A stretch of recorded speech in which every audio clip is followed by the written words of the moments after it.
We just got some breaking news on a struggling team that really contradicts some of the decisions that they made earlier. And I feel like we've seen situations like this before. I mean, earlier this past year, we saw the Indianapolis Colts bench Matt Ryan, and that preceded a firing of their head coach. And of course, they would bench Matt Ryan again, which that's a different conversation for a different day because that doesn't make that much sense either. But now it seems like the Las Vegas Raiders are in a similar situation. They have a huge decision that they have to make very soon. So before we get to the content, make sure you drop a like, subscribe, and turn on our notifications to help the channel grow. We're coming to you guys live at 12 a.m. from Istanbul, Turkey. So just dropping a like and hitting the notification bell when you subscribe does wonders to support the grind. And now that we get all that out of the way, break!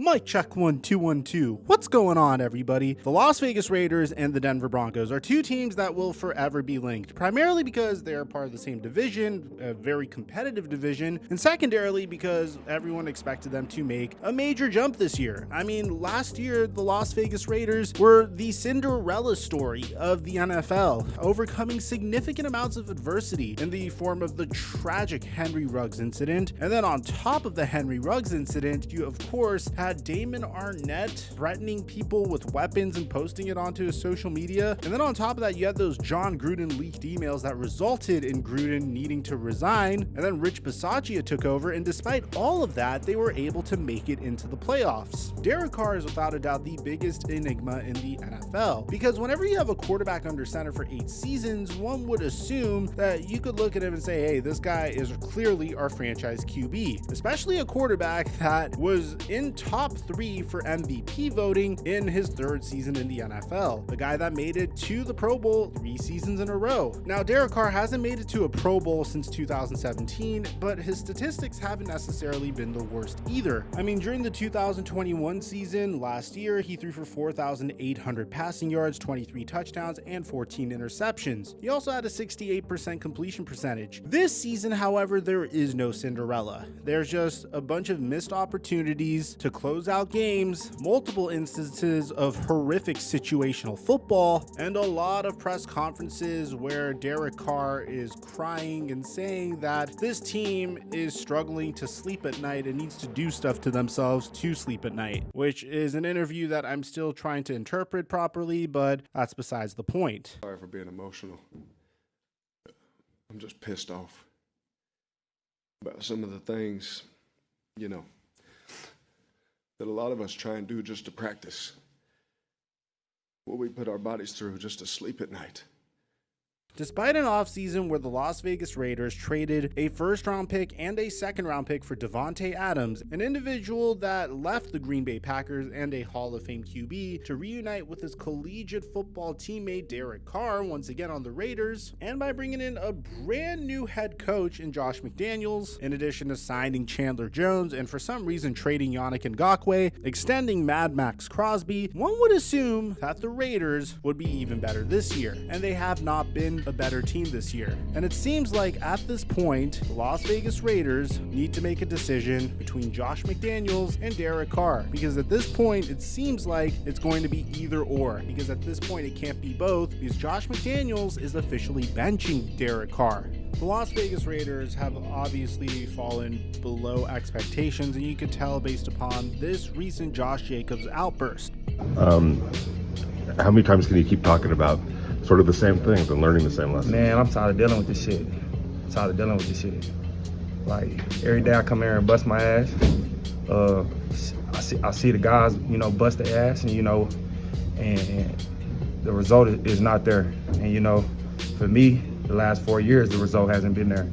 And quite frankly, I don't know what else to do. So yeah, that shit is what it is. All right, guys. And whether you want to blame Josh McDaniels for that or Derek Carr for that is really up to you. But at the end of the day, Josh McDaniels is the head coach, and it looks like he has made a decision about this team's future. Because according to Adam Schefter, the Las Vegas Raiders are benching Derek Carr and turning to Jarrett Stidham as their new starting QB. Derek Carr has thrown a league-leading 14 interceptions, including 3 Saturday night during a 13-10 loss to the Steelers. Stidham has only thrown 61 passes and has never started an NFL game. I wanted to start this out by saying I'm happy for Jarrett Stidham. I mean, anytime a young man gets his opportunity, that's fantastic.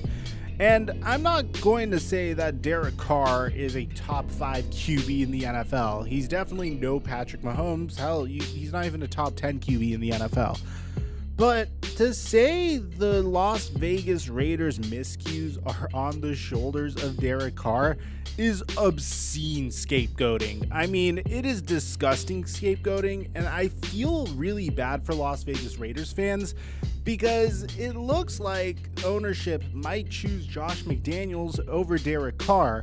If you ask me, a competent head coach could make it work with Derek Carr. And so far, at least up until this point, Josh McDaniels hasn't shown me that he's a good head coach. I mean, from really wonky play calling to just truly the worst situational awareness I've ever seen in my years of watching football, Josh McDaniels has failed on every single level. And right when there's a moment where he could grow with his team and hold himself accountable and say, hey, we definitely have some stuff we need to work on, he decides to point the blame finger at his quarterback and thinks starting Jarrett Stidham will make things any better. So I want to make this abundantly clear because we're going to get to a Josh McDaniels interview in just a minute. This is a ploy to try to move on from Derek Carr. I mean, completely, which is bizarre to me considering the fact that Davante Adams literally came from the Green Bay Packers to team up with Derek Carr for the latter part of Davante Adams' career. You would think that they were just trying to work out the kinks so they could have a future together. I don't think this is what Davante Adams signed up for. I'm really looking forward to his press conference, but for now, this is what Josh McDaniels has to say about the situation.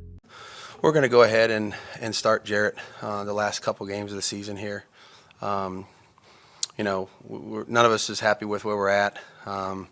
But we think it's an opportunity to, evaluate a younger player who hasn't had much time to play. Talking to Derek, who was great. He understands the scenario that we're in and the situation, and very supportive of the two young guys. Those three guys obviously have worked together hand in hand all year, and he'll do anything he can to help them. So, that's what we're going to do. And obviously we're, started into our preparation for what I think probably is the best, football team top to bottom that we've played. Now, do you want to hear the crazy part of this whole story? Josh McDaniels has done this exact same thing before with a different team. When he was the head coach of the Denver Broncos, the Broncos had already drafted their franchise quarterback. In his third year, Jay Cutler was, I wouldn't say Josh McDaniels directly traded him, but Josh McDaniels pushed for a Jay Cutler trade, and ultimately the Denver Broncos traded Jay Cutler and a 5th-round pick to the Chicago Bears for Kyle Orton, a 1st-round pick and a 3rd-round pick in 2009, and a 1st-round pick into the 2010 NFL Draft. And do you want to know what Josh McDaniels' ultimate endgame was? He wanted to develop Tim Tebow into the Denver Broncos quarterback of the future. Look, man, I don't think Derek Carr is necessarily a top 5 QB at all whatsoever. I don't even think he's a top 10 QB. I think at the very minimum, he is a top 15 or even a top 12 QB. But what really bothers me about this situation is he got dealt a really bad hand. I mean, he's consistently played with a bottom 10 defense. He had to deal with consistent head coaching turnover. His front office was terrible. And if you don't believe me, just look at the 2020 NFL Draft, where the Las Vegas Raiders essentially burned 3 first-round picks that draft. I mean, we made a lot of content about this in of itself last year. And it just blows my mind that you go all in and you trade for Derek Carr's buddy from Fresno State and Davante Adams and go all in on trying to build a good team around Derek Carr. And just 1 year removed after a season where his head coach had to resign in the middle of the season, the Henry Ruggs incident, the Damon Arnett incident, and having a 10-7 season with a interim head coach, right when he takes a gigantic step backwards with another head coach that you decided to hire that has had horrific management so far, you decide to point the blame finger at him. I have empathy for Derek Carr because through the whole situation, no matter what, he's consistently reiterated his desire to remain a Las Vegas Raider for life. But it appears as though that isn't going to be the case anymore. And my top 2 contenders for the most likely individuals to trade for him or sign him are 1, the Indianapolis Colts, 2 being the New York Jets, and 3 we're just going to throw in as a bonus, the Carolina Panthers. The Indianapolis Colts and the Carolina Panthers have consistently just been in the running for any veteran quarterback that could be acquired via trade. But the New York Jets are probably the most intriguing option here because I honestly would like to see how Derek Carr would perform when he doesn't have a bottom 10 defense, when he has head coaching stability, when he has an offensive coordinator that knows what he's doing, when he has capable wide receivers on top of a really good running attack. I'm not ready to write off this man yet because I feel like he hasn't been placed in consistent situations to succeed. Don't get me wrong, I know this is a horrible year for him. I've seen him play consistently. He has been horrific in the pocket. His completion percentage is down. He's been making pretty horrible reads, but I feel like if he's given the opportunity to at least play in a situation where he would be in situations to win games consistently, as opposed to higher pressure situations like he was in this past year, then you might see a better result. And I think a team like the New York Jets probably make the most sense for Derek Carr. But I'd like to hear what you have to say. Let me know what you guys think in the comment section down below. Do you agree with the Las Vegas Raiders' decision to bench Derek Carr? Or do you think the Raiders should fire Josh McDaniels instead? I'd like to hear what you have to say. Aside from that, I'm your boy Mike. I'm dropping our mic until our next upload.